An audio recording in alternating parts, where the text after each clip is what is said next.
Ha! Here we are. It's time. Whew. I am ready. I am awake. Got some coffee. Of course, I yawn as I say I'm awake. That doesn't inspire much confidence in the statement. But it's true. I am. Woke up before my alarm. Never happens. Well, it's time. 3, 2, 1. Good morning, everybody. Welcome. Today is Wednesday, January 15th, 2020.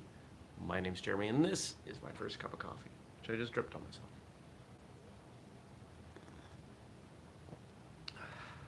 So good.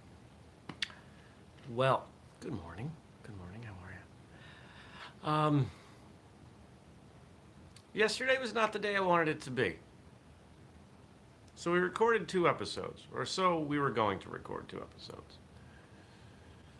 The episode in the middle of the day had some technical challenges. Unfortunately, not on my end, on the guest's end. It remains to see whether or not we will be able to use what we have, because if we use what we have, it's going to require some re-recording on some elements. Either I have to do that, or they have to do that. And then with like an hour to spare, the prominent guest yesterday evening canceled. Wants to reschedule. Doesn't understand how it works.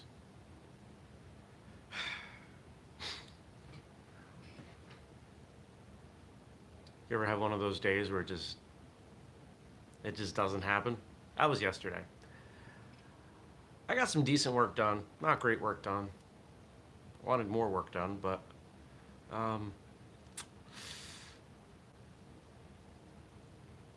pretty much anything will be a more productive day than yesterday. Let's put it that way. It's hard to follow those days. I feel... So here's the thing. We have some rules in place about when I will record. You know, I'm not waking up at 4 in the morning to record, you know, stuff like that. And this guest was a big enough deal that Leslie checked with me and said, you know, because of this person, they have a time shift. Are you good with recording late? I said, yes.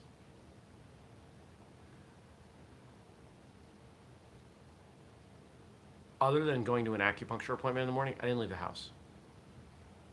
I felt really restless.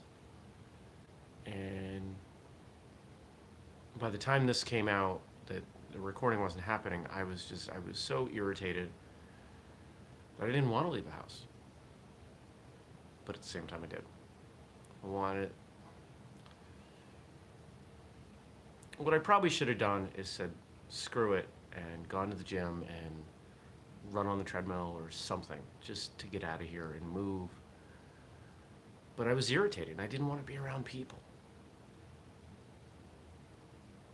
And that's my own fault, and I get that. And so now I'm feeling restless today. I'm going to have to do something active.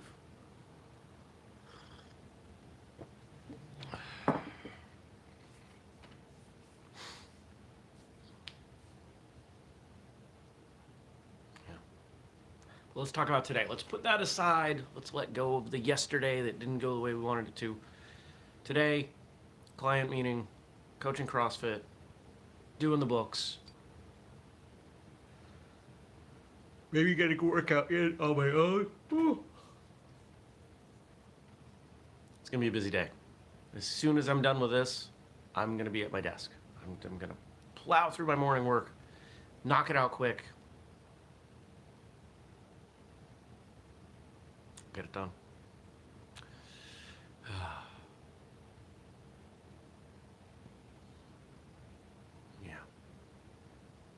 Yeah, there are days where I just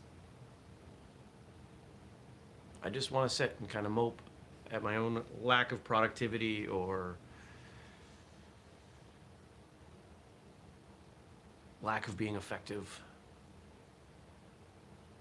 Feel sorry for myself, but that's silly. I have an instinct to do that, but I really don't want to do that.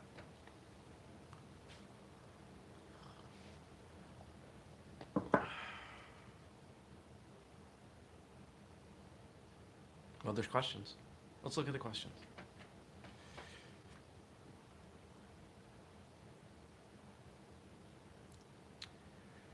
What do you think of cool sculpting? So I did a quick check on this before the show, just to make sure I was going to talk about the right thing. Cool sculpting is this technique where they freeze fat cells in your body, and they die, and your body purges them. What do I think of it? It's a terrible idea. So we all seem to be under this impression, or I shouldn't say all, many people seem to be under the impression that fat cells are useless, that they do nothing, that they just hang out, and they're there to be inconvenient and to look bad. Not true. Your body stores fat for reasons. Your body uses fat cells for more than just storing calories, like they are functional. And the idea of removing parts of your body or killing off parts of your body violates one of my personal rules, which is this idea that we cannot out-science nature. The idea that we can apply scientific techniques to counteract the effects of nature. Nature said those fat cells should be there. I agree, they should be there. We are part of an ecosystem broadly, but our body could also be thought of as its own ecosystem. And to remove certain parts of it is asking for trouble.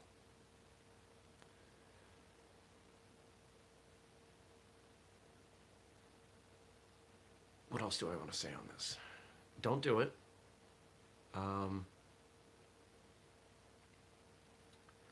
If you want a healthier, smarter way of addressing body fat, it's making sure that you're moving adequately, starting a resistance training, a weight training program, and eating better quality food. Just by eating better quality food, you're going to eat less food. I don't even have to tell you to eat less food. Eat better quality food. Avoid the soda, avoid the chips, avoid the prepackaged stuff. You know my go-to, I can barely eat this whole thing, but it's not a ton of calories, healthy food meal. A bag of mixed frozen vegetables, 2 to 3 eggs. I heat up the vegetables in a pan. Once they're warm, once most of the water is cooked off, or it's thawed enough that I can drain it off, I throw in the eggs, scramble them up with it, and then throw something in with it, some kind of sauce. Could be some hot sauce, could be some manner of Asian food, Thai food, Chinese food sauce. Doesn't add a ton of calories, tastes really good, ready in like 15 minutes. Cheap. I mean, what else do you want?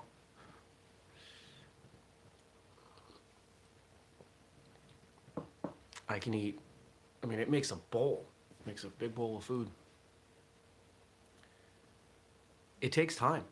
It took, when I talk to people who are looking to lose weight, they want to lose the weight fast, but it took a long time to put the weight on. It takes time to lose weight. It takes time to change your body composition. It's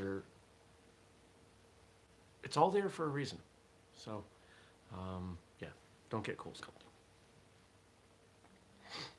Have you ever used the Total Gym advertised by Chuck Norris via infomercial? I have not. I've used other things like it. I've certainly used a fair number of resistance training machines. It blows me away that the Total Gym is still around, that it's still a thing, and that we know Chuck Norris and who's the other one? Christy Brinkley? For promoting it.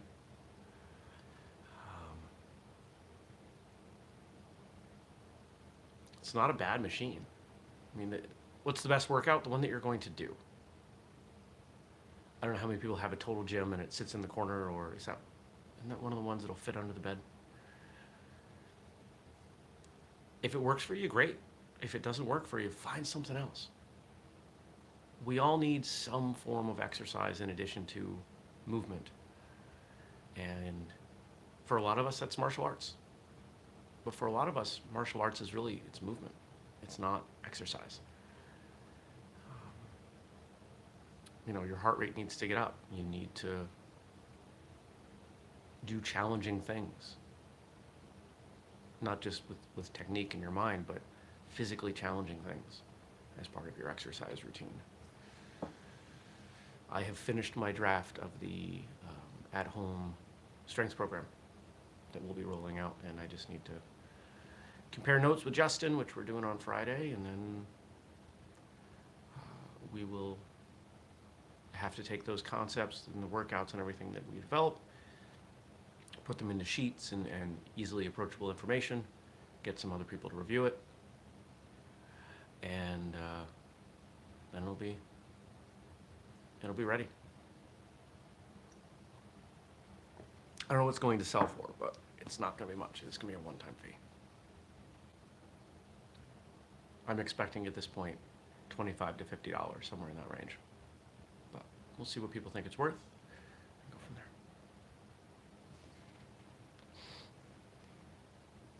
If you want to have easy at home, the easiest thing you can do if you really want to buy something, there's a reason that, to my knowledge, nobody's put out a equipment-free strength training program like we're trying to do. It's hard. It is really hard to do this. It requires a lot of creativity, and fortunately, because martial artists have some different body movements, there are things that we can work in, and it's worked out. But if you want to buy something, if you want to use something, either resistance bands or a set of dumbbells on the light to medium side, you can do everything you need with that. You can only progress so far. There's time when you need more, or you would benefit from more, or it would be more efficient with more equipment. But the two things that you really need are the time and the motivation. What do you think of intermittent fasting? Is it okay for diabetics? Intermittent fasting is the idea that your meals come in a fixed window. So most people who are doing intermittent fasting are on a 16-8 protocol. They don't eat for 16 hours, they eat for 8. Now, it's pretty easy to do this. And in fact, a lot of people who don't even label it this are doing this. Most of us sleep roughly 8 hours. And then if you don't eat 4 hours on either end of sleeping, get your meals within 8 hours. You can have 3 meals. So if you eat between, let's say, 10 and 6, have breakfast at 10, have dinner at 6, and have lunch at 2, it's not that big of a deal.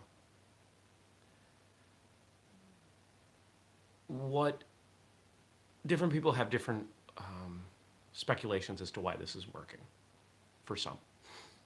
For some people, it just gets them to avoid snacks.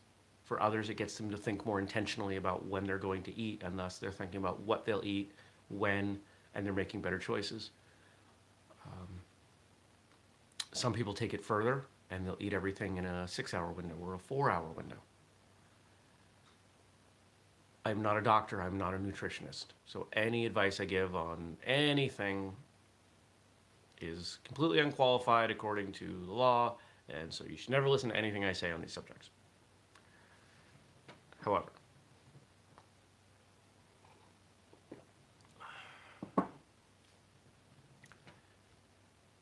if you have a bad relationship with food, and most people who are looking to change the way they're eating, it's because they have correlated a bad relationship with food to something else. Again, it's January. Most people, when they talk about health and fitness goals, it's around changing the way their body looks or losing weight or something like that.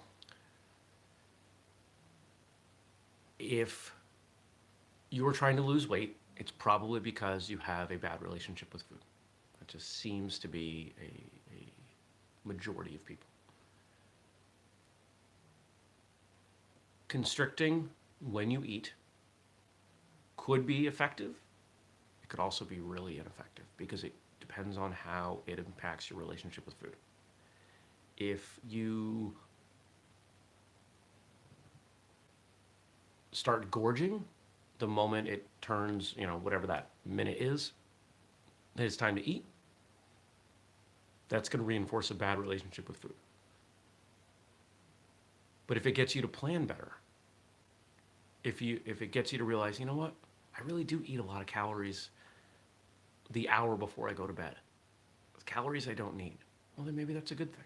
Maybe it's a good impact on your relationship with food.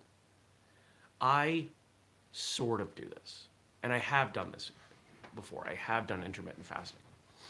What I have found is a better compromise for me is my breakfast is...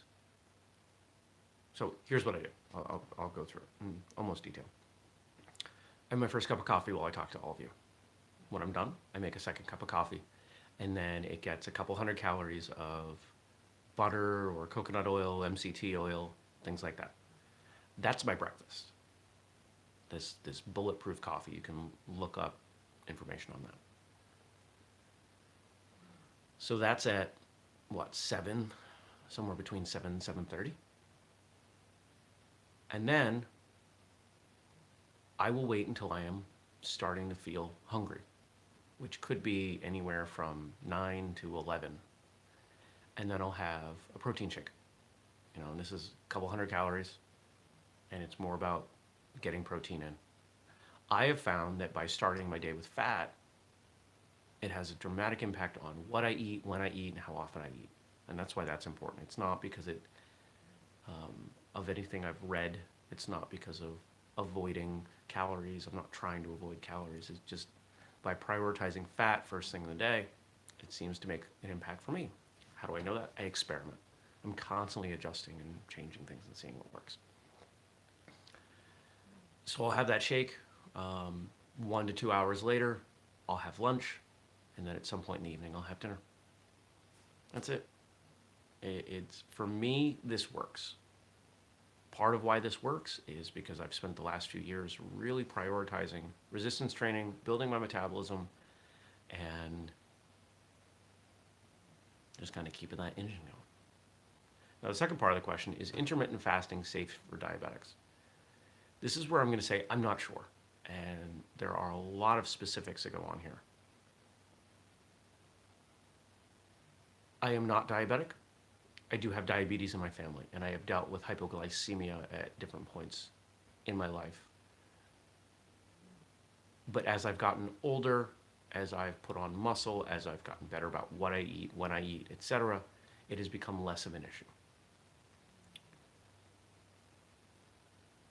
I did go a little too long on Saturday without eating, and it was problematic, but what did I do? I had a little bit of food with me. I had some bars, and I had a bar, and just kind of sat, and as that hit me, I was much better off. If you're diabetic and you're checking your blood sugar, if you're at that stage, it becomes really easy to figure out if intermittent fasting will work for you because you have numbers to back it up. But if you're not,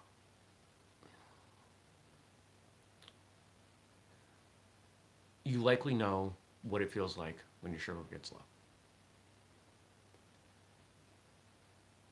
And start by, so here's the thing. I see a lot of diabetics. I don't see a lot of diabetics. I know some diabetics who are really good about their diet, and I know other diabetics who are terrible about their diet. And step one should be better quality food, not worrying about the timing of the food. There are some very interesting studies showing that diabetes, definitely type 2, even I've read some anecdote about type 1, that with a proper amount of calories, proper amount of exercise, and a good split of macronutrients, fat, carbs, protein, you can get things under control. Maybe even reduce or eliminate medication. I'm not saying to go out and just do this, but you might want to do some research on your own if this is you. Let's say you are eating good quality food. Let's say you've got that mostly under control and you're interested if intermittent fasting will work. Here's what I would do. What kind of a window are you eating in now? Most of us, it's a 12-hour window. You know, somewhere from 7 a.m. to 7 p.m., something like that. Spend a couple weeks being very intentional about that 12-hour window. How does that work? How does that feel? That feels good? Awesome. And then I would start to have dinner a little earlier. Can you get that 12-hour window down to 11 or 10 hours? Why dinner, not breakfast? Because it's going to be, because the biological processes that occur in your body while you were sleeping are different than while you're awake. And it feels to me like it would be less risky, less impactful to change the end of the day after you've eaten, before bed, right, than the beginning of the day. Now, I might be completely wrong. It might be the opposite. It might be better to limit in the morning. But you know you and you know your body. And the number one thing you can do is keep a log, keep track. What are you doing? What's the impact? And see if you can dial in on something. I'm sure there are resources out there. I'm sure there are people saying intermittent fasting solves diabetes, and then on the other end, intermittent fasting is the worst thing in the world for diabetics. Maybe you've got a doctor that you're working with to keep yours in check, and maybe they have some ideas. You know, it's not something I've dealt with personally, and I don't coach people on nutrition, so I can't offer anything other than speculation.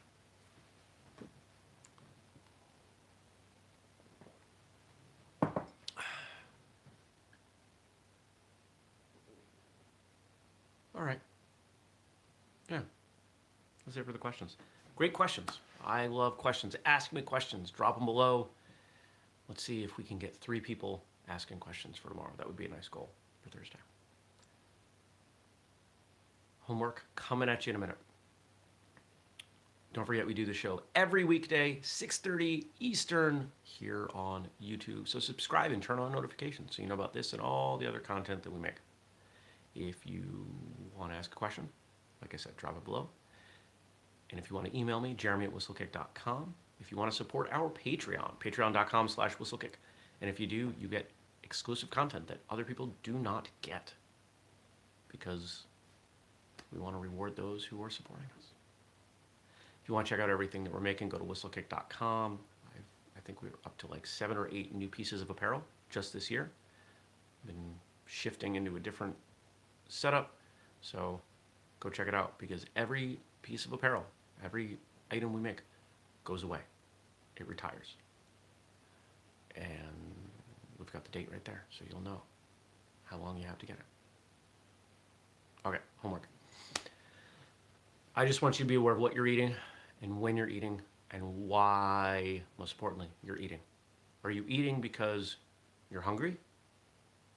Are you eating because it tastes good? Are you eating because you're being social? I'm not going to say any of those reasons are right or wrong. I just want you to be present enough with your food to know the reason. I hope you have a fantastic day, and I'll see you back here tomorrow.